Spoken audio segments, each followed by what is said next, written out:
yo era el chico, el muchachito que iba a arreglarle el velador, a cambiarle un enchufe. eh, estamos hablando fines del 80, de la década del 80, principios del 90. Empezó la transición de las dos patas a las tres patas. Yo cambiaba los bastidores para los jubilados. Eh, Siempre, obviamente, cobraba por mi tarea. No estaba mal visto que un chico que estaba estudiando trabaje. Incluso le daba hasta cierto orgullo a esos viejitos italianos, viejitos gallegos, que vean que había mano de obra en la juventud, que la juventud estaba utilizando herramientas.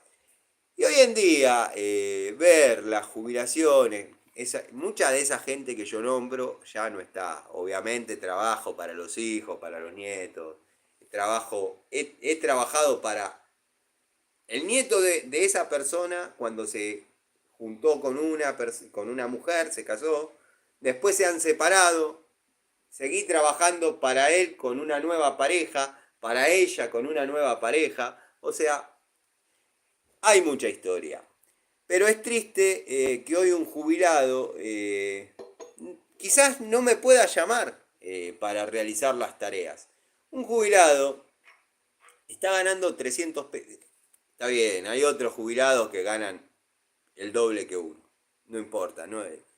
Pero a lo que voy, que se está haciendo mucha fuerza con lo más débil de la cadena.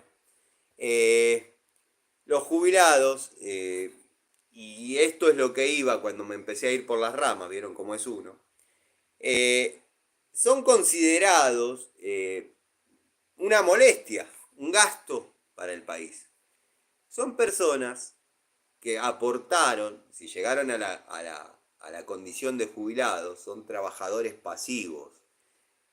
Son gente que aportó a este país durante 35 años o más para que gente pueda después jubilarse.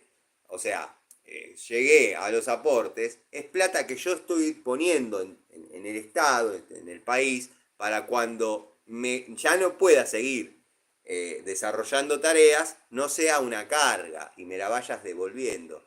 Y me parece que se los está maltratando mucho, lo mismo que la educación, considero que está mal paga, lo que es el sueldo para lo que es los maestros, los profesores. Ahí es donde uno se da cuenta que han perdido la vocación, que verdaderamente a veces van a menos, porque es un reniego gratuito. Pero bueno, quizás me estoy metiendo y no estoy pudiendo desarrollar un poco más en profundidad el tema, porque el espíritu del canal nunca fue hablar de economía del país, sí de las luchas cotidianas que tenemos los técnicos al momento de ir a un domicilio por cuestiones económicas. Hoy en día el jubilado que no tiene un nieto o un hijo que lo ayude económicamente o que sepa de plomería no puede cambiar un termotanque. No puede cambiar un termotanque. Lo digo con la tristeza que eso lleva, ¿no? El amigo Alejandro nos dice, yo uso abocardador, ensanchador para refrigeración, varilla de plata y soplete a gas. Perfecto, perfecto. Te has ayornado a las herramientas de esta época para tipos que sueldan en refrigeración, tipos que verdaderamente hacen refrigeración.